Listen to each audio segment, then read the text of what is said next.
Devant chaque révolution technologique depuis 50 ans, l'Europe et particulièrement la France fait preuve de deux défauts majeurs. La peur, d'une part, et le mépris. Vous savez, moi, quand j'ai créé ma boîte, c'était en 98, je suis allé voir mon banquier, il me dit « Ah oui, mais c'est sur quoi ?» Je lui dis bah, « C'est sur Internet. » Première réponse, ça ne marchera jamais. Internet, ça ne marchera jamais.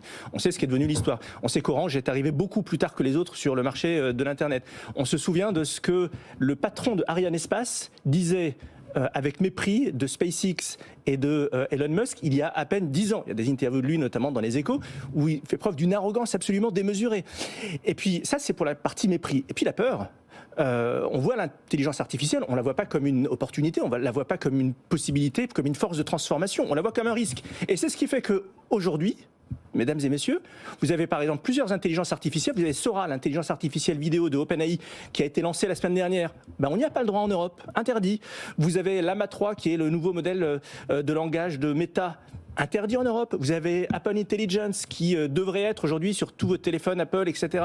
Interdit en Europe. C'est-à-dire que nous, en Europe, qui sommes dans la peur, et peut-être parce qu'on se croit plus intelligent que les autres, c'est-à-dire qu'on se dit, bon, nous, on va être capable de mettre des barrières. L'acte fondateur de l'Europe en matière d'IA, c'est un acte de régulation. C'est l'IA Act.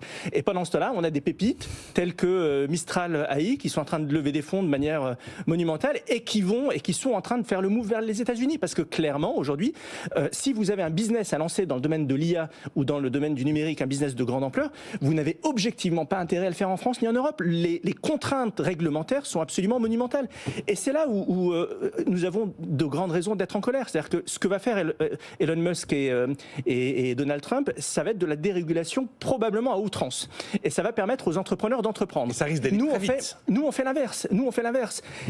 Pardon, mais quand on est dans une compétition internationale aujourd'hui, la question n'est pas de savoir, la question n'est pas de faire de la morale. La question n'est pas aujourd'hui de se dire est-ce que l'IA est fondamentalement bonne ou est-ce qu'elle est fondamentalement mauvaise. Cette question-là, elle viendra, mais elle viendra plus tard, elle viendra dans 10 ans, elle viendra dans 20 ans. La seule question que les dirigeants européens devraient se poser aujourd'hui, c'est comment va-t-on réussir à faire de l'Europe un acteur majeur de l'IA. Il n'est pas trop tard, mais il est minuit moins 5.